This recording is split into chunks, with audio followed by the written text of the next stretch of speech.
So mga kababayan nun, sir, this is Jam, or good afternoon. This is Jam, the Filipino channel lang niya pong lingkod. So today is June 22, 2026 at tayo ngayon ay papunta. Dito yan sa may Teresa Compound, Plainview, Mandaluyong. At dadalhin ko natin sa may The Enterprise Center sa may Makati Central Business District, sa may De La Rosa Street, Legazpi Village, San Lorenzo, Makati po yan. Okay, so magbabalik po tayo mamaya po pag nakuha na po natin sa disclaimer na ang content po natin ay kalsada at hindi ang passenger. Kaya sa naman po na may marinig kayo mga pangalan na lugar, pangalan ng tao, pangalan ng organization sa government o private man yan, ay wala pong kinalaman ng channel na ito at wala pong pinapatungkulan. Lahat po ng pinag-uusapan dito ay pamang dito lamang po yan sa loob at wala pong pinapatungkulan sa labas. Magbabalik po tayo mamaya konti pag nakuha na wala sa nasa. Makinig tayo ng mga nagbababang balita at talakayan habang tayo ay papunta doon yan sa ating pick-up area.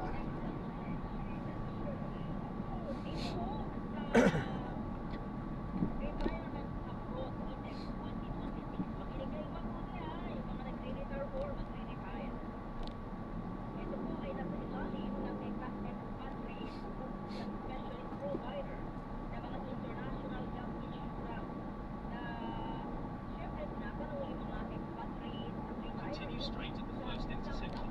Then, in 100 meters, make a slight right.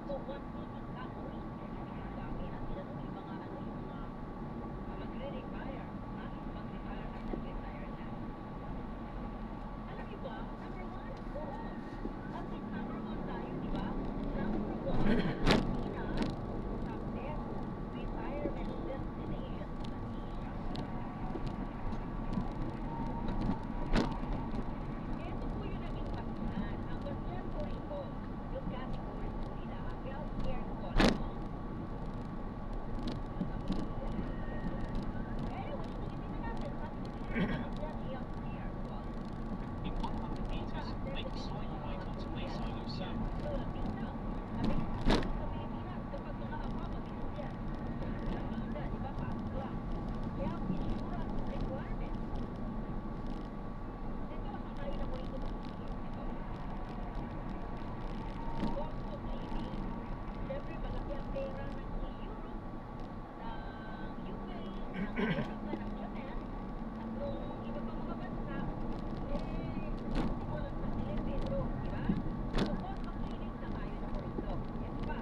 Into White Moose Lane, then in 100 meters, turn right.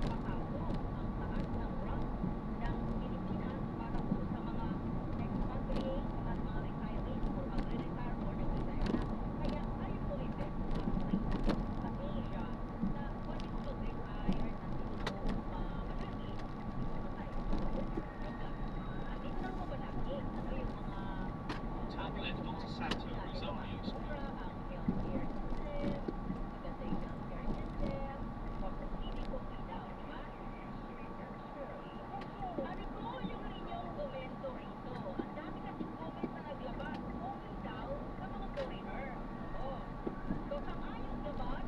Continue for 300 meters, then you will arrive at your destination.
Continue for 500 meters, then turn left onto Coronado Street.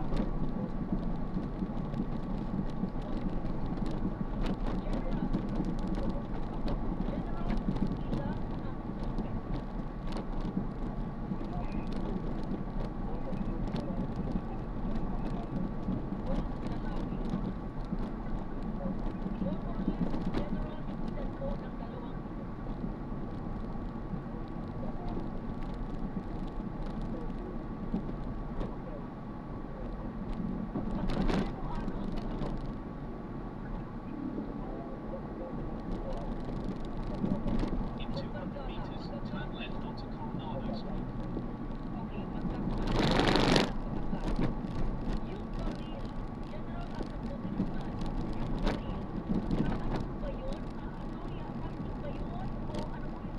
In 90 meters, turn left.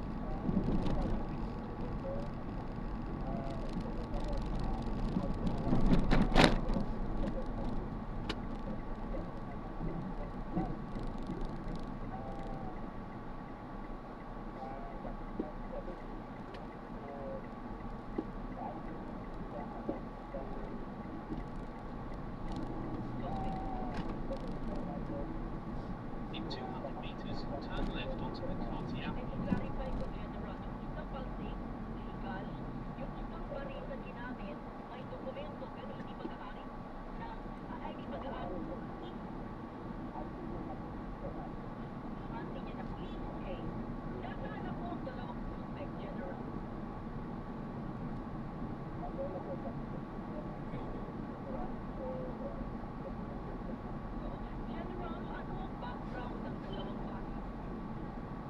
In 90 meters, turn left.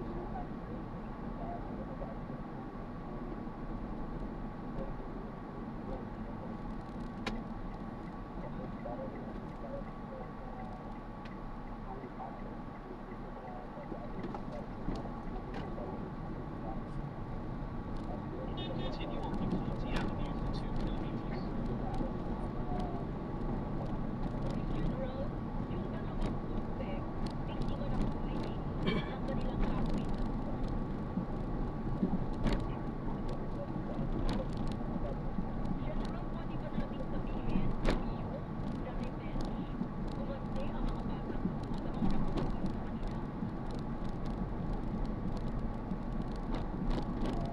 Continue straight in this traffic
first restricted traffic light. custody at siya po ay i-re-release. Nadamay si Auntie, no? Wawa naman si Ma'am. So nadamay po si Ma'am. Yung nagpapaaral na tracking, nakita niya. So, ulitin lamang natin, ilalagay sa restricted custody yung auntie na may-ari ng baril, legal ang baril. At siya po ay i-relieve while under investigation. Paano nakuha ng minor ang baril? Ito ba'y binigay o talagang maraming gustong sasabihin, no? Second, iisa-isahin ko to sa mga, huwag ko kayong lilipat sa latingitan, isa-isahin po natin. Dito lamang po ninyo narinig yung kabuuan at malinaw na nangyari po dyan sa Tacloban regarding po sa dalawang batang suspect. Ang namatay tatlo, dalawang babae, isang lalaki, 7 ang sugatan, yung isa po doon critical, nasa ICU, ayon po kay General Castro. Babalikan ko po yan, si Sir Arnel C., former representative, LPGMA. Sir, live kayo sa RMNDT Excel Manila, si Radyo Lourdes. Good afternoon. Opo, good afternoon. Pasensya na, sir, hindi maganda yung ating yung intro. Pasensya na ho, kumusta ho ang LPGMA at yung Republic Gas, sir? Well, ang current situation ngayon because of the development in the east of the United States and Iran. Continue straight at the first traffic light. Then, For in every 100 day meters, now, turn right. to drop, bumabagsak po ngayon ang ratio of the international market. Continue straight at the first traffic light. Then, in 100 meters, turn right. In 100 meters, turn right onto De La Rosa Street. End of the month ang announcement ng Saudi Aramco. So, ina-expect po namin na malaki po yung ibabagsak ng presyo by July 1. Sir, baka yung mga nakikinig, ay, Representative Day, bakit July 1 pa? Hindi ba pwede ngayon o bukas? Well, ang contract price po kasi ng LPG ay ina-anunsyo at ini-implement ng Saudi Aramco every end of the month. Lahat po yan worldwide, hindi lang po sa Pilipinas. Kaya po tayo po ay susunod doon sa implementation of the price of LPG every end of the month po yan. Okay. Sabi niyo kanina, malaking rollback. Magkano po kaya, sir? Well, our estimate is a forecast. Kasi po yung forecast naman, every day, naglalabas po ang mga forecasting company for the LPG price. Hindi man ito ma-implement ngayon, but they're giving advance po to the public na ang ibabagsak po ng presyo. So far, ang binababa po sa international market ay $200 per metric ton. So that's equivalent to around 12 pesos per kilo dito po sa ating domestic price. 12 pesos per... pakiulit nga, sir.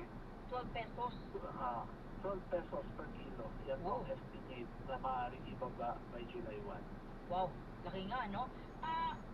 Isang bagsakan lang to, sir? Or after nitong 12 pesos per kilo possible, sa July 1, may susunod pa ba? Well, depende na po yan sa magiging development sa kanilang pag-uusap. Pero the signing of a peace agreement between the two countries, yan po yung naging impact ng pagbagsak po ng LPG price. Kaya po hinihintay namin kung ito po ba ay magiging fully implemented. Iba pa pong usapan yan. Kasi as of now, the Strait of Hormuz is still sarado pa. Pero kasama po sa kondisyon yan na ibubuksan po yan. So doon pa lamang po sa ganyang permahan, malaki yan po yung ibinagsak ng presyo. At yan po mararamdaman natin by July 1. Sa permahan pa lang, may 12 pesos possible per kilo na bawas na. Kapag fully implemented na, mas malaki, mababawasan pa to, sir. May possibility po. Hindi po natin masasabi yan hanggang hindi po dumarating yung final na kanilang agreement. As of now, MOU pa lang po yan. Memorandum of Understanding pa lang po Continue yung straight at napirmahan this nila traffic light. 3 days ago. So, huwag mo nang galitin si Trump. Huwag mo nang batrikin si Trump, sir. Baka magbagong isip. Okay, sa mga bumibili, pwede huwag mo na bumili ngayon, sir, di ba? Yeah, yun po ang na-advise natin. Kasi available pa naman po silang nagagamit sa mga consumer. Continue Huwag straight naman at ang the bumili. first Yun traffic naman po light. sa mga dealer. Then, in 200 meters, your destination will be on the right.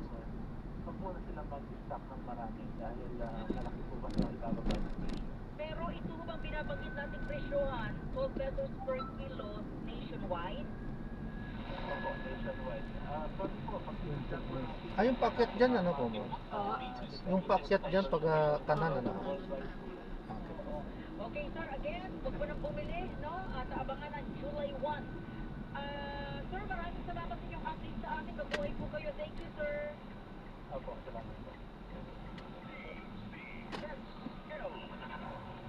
Si Representative Arnel C., LPGMA Party List President, Republic Gas Corporation. Lumas, no?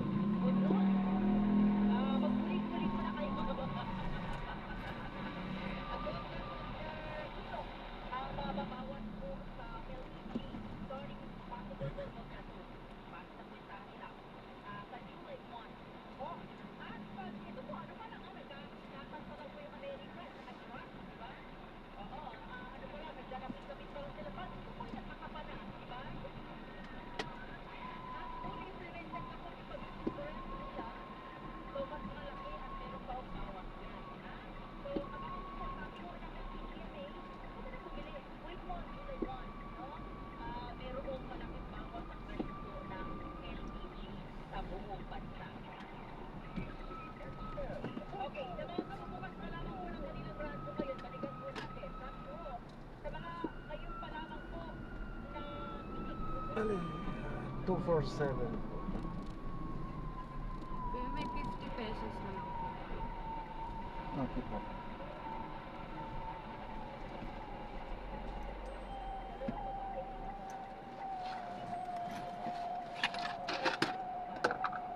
Sakto.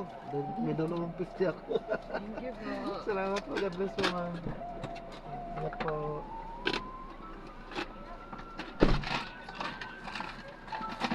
Sharing the location.